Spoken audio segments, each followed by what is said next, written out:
বন্দ্যোপাধ্যায় গতকালও কোনো কিছু এটা নিয়ে উচ্চবাচ্য করেনি। করবে না হুমায়ুন কবিরও করবে না, আর মমতা ব্যানার্জিও করবে না।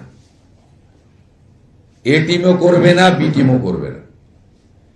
দুজনের এজেন্ডা একদম সেম।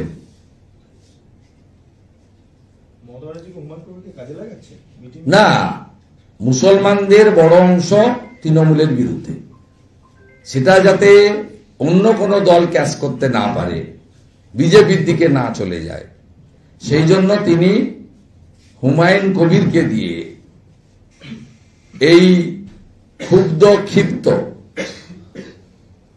প্রতারিত মুসলমানদেরকে তার বিটিমের কাছে রাখলেন। যদি বিধানসভা নির্বাচনের পরে 2, 5, 10টা শট পড়ে, হুমায়ুন কবির সাপ্লাই করে দেবে। সোজা অঙ্ক। মুসলিমদের একটা বড় অংশ ওবিসি কাস্ট সার্টিফিকেট নিয়ে সরকারের বিরুদ্ধে, মুসলিমদের একটা বড় অংশ ওয়াকফ অ্যামেন্ডমেন্ট বিল নিয়ে মমতা ব্যানার্জি যেদিন বলেছেন দিল্লিতে গিয়ে আন্দোলন করুন, সেই দিন থেকে বিরুদ্ধে। এবং মুসলিমরা তার কিছুটা প্রতিফলন সাগরদিঘি উপনির্বাচনে, দক্ষিণ মালদা লোকসভা ভোটে দেখিয়েছে। তারা হয়তো ব্যাপক সংখ্যায় ভারতীয় জনতা পার্টিকে সমর্থন করেন না, কিন্তু তারা যেখানে তৃণমূলের বিকল্প মুসলিম প্রার্থী পান সেখানে ভোট দেন। সাগরদিঘিতে কংগ্রেস সিপিএম এর জোটকে ভোট দিয়েছিলেন। তারা নিশ্চিত ছিলেন যে তারা কংগ্রেস সিপিএম কে ভোট দিলে তৃণমূল কংগ্রেস হারবে, বিজেপিকেও আটকে দেওয়া যাবে।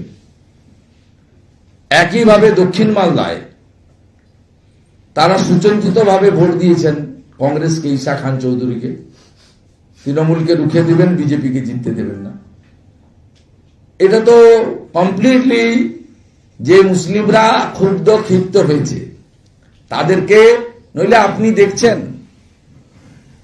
আমাদের কোনো কর্মসূচি করতে গেলে, কোথাও পুজো করতে গেলে, এই মন্দির বাজারে কয়েকদিন আগে একটা জগদ্ধাত্রী পুজো করার জন্য হাইকোর্টে পারমিশন নিতে হয়েছে। আমি আগের কথাগুলো বলে আর দীর্ঘায়িত করব না।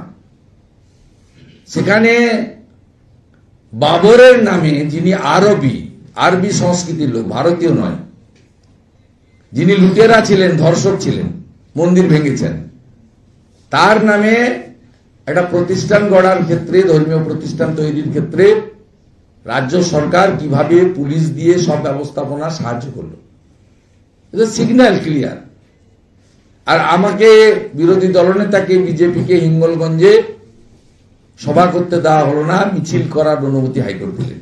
কালকে আমার সাগরে কার্যক্রম রয়েছে, সেই পারমিশন আমরা এখনো পর্যন্ত হাতে পাইনি। আজকে কোর্টে অর্ডার ছিল, কোর্ট বলছে প্রত্যেক দিন যদি বিজেপি বা বিরোধী দলনেতাকে এইভাবে অনুমতি দিতে হয়, আজকে কোর্ট অর্ডার করেছেন যে ডিজি হোম সেক্রেটারি জানান যে কি কি তাদের রিকোয়ারমেন্ট রয়েছে পারমিশন দেওয়ার ক্ষেত্রে। এই তো আপনি পরিষ্কার দেখতে পাচ্ছেন। কালকে একটা বেলডাঙ্গাতে নতুন রাজনৈতিক দলের সৃষ্টি হলো, যার আমি নাম দিয়েছি যে ইউপি। ঠিক আছে, ওটা জনতা নয়, জামাত। যে ইউপিটা ঠিক আছে, কিন্তু যে জায়গায়, জনতার জায়গায় ওটা জামাত বলতে হবে। সেই জামাতিদের মিটিং কালকে কোন মাইকের পারমিশন ছিল? এসডিওর কাছে মাইকের পারমিশন ছিল। 10-20 হাজার যে লোকটা হয়েছে, এত বড় গ্যাদারিং করতে গেলে পুলিশের এনওসি লাগে। 500 পুলিশ দেওয়া হয়েছিল কেন? তাতে পরিষ্কার বোঝা যাচ্ছে যে এদের এজেন্ডা কি, পরিষ্কার বোঝা যাচ্ছে। এবং হুমায়ুন কবির ও দীপু দাসকে নিয়ে কিছু বলবে না, আর মমতা ব্যানার্জিও দীপু দাসকে নিয়ে কিছু বলবে না, কারণ তিনি বাঙালি হিন্দু।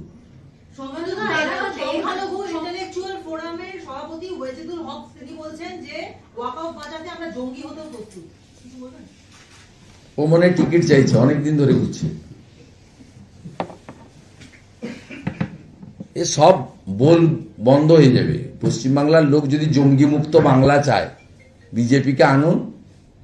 এইসব কথা বলে না, ওই পায়জামা পাঞ্জাবি পরে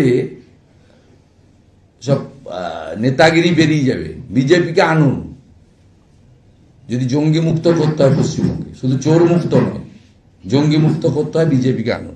কোনো সমাধানের আর কোনো রাস্তা নেই। সংখ্যালঘু এলাকায় যদি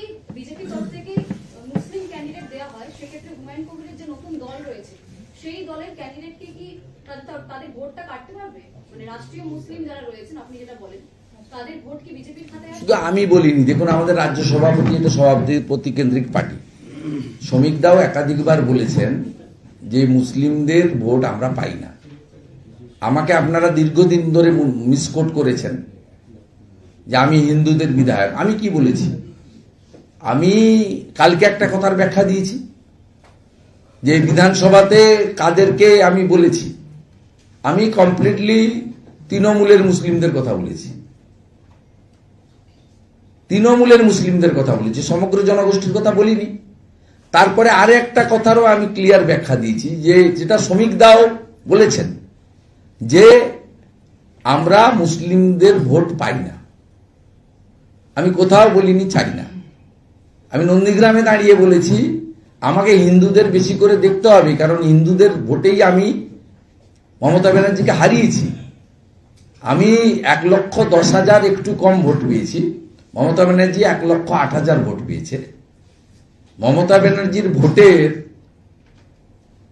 64,000 হিন্দু ভোটের মুসলিম ভোটের মধ্যে যে 62,000 ভোট পোল হয়েছিল তার মধ্যে 1200 ভোট সিপিএম পেয়েছিল মীনাক্ষী মুখার্জি। আমি পেয়েছিলাম অনলি 400। আমি জিতেছি 1956 ভোটে। আমাকে হিন্দুরা জিতিয়েছে, আমার ক্ষমতা কম, আমি বিধায়ক। 70 লক্ষ টাকা মাত্র বিউপিতে বছরে পাওয়া যায়। তা আমাকে যারা ভোট দিয়েছে তারা 99% হচ্ছে হিন্দু। আমাকে তাদেরকে আগে দেখতে হবে। আমার যদি অসীম ক্ষমতা থাকতো সবাইকে দেখতাম। এই অর্থে আমি বলেছি আমাকে হিন্দুদের আগে দেখতে হবে। মিসকোট করেছেন, আমার এতে কোনো আপত্তি নেই। হিন্দু পরিচয়ে হিন্দু স্বার্থে লড়াই করা এর কোনো আপত্তি এতে থাকা উচিত নয়। হিন্দু ধর্ম সবসময় শিখায় নিজ ধর্মে আস্থা রাখো, অপর ধর্মকে শ্রদ্ধা করো। আমি আমার নিজের ধর্মের লোক প্রতারিত, বঞ্চিত, পীড়িত, লাঞ্ছিত, ধর্ষিত নানাভাবে হচ্ছে। স্বাধীনতার পরে হিন্দু পলায়ন লোক দেখেছে ধুলিয়ান শামসেরগঞ্জে। স্বাধীনতার পরে মহেশতলাতে তুলসী মঞ্চ তুলে ফেলে দেওয়া দেখেছে। মোথাবাড়ি বাজারে দাঁড়িয়ে দেখে এসছি লাইন করে হিন্দু দোকান ভেঙেছে, মুসলমান দোকানে হাত দেয়নি। এটা তো নোয়িং ফুললি ওয়েল। 5টা হিন্দু দোকানকে লুট করে দিয়েছে, পরে 3টা মুসলমান দোকান হাত দেয়নি, আবার পরে 4টে হিন্দু দোকানে হাত দিয়েছে। এটা কি সেকুলারিজম নাকি? পাহেলগামে প্যান্ট সরিয়ে, বস্ত্র সরিয়ে চিহ্নিত করে মেরেছে, এটা আমি বলেছি? বিটেন অধিকারীর স্ত্রী বলেছে বাচ্চাকে কোলে দিয়ে দিয়েছিল আমার।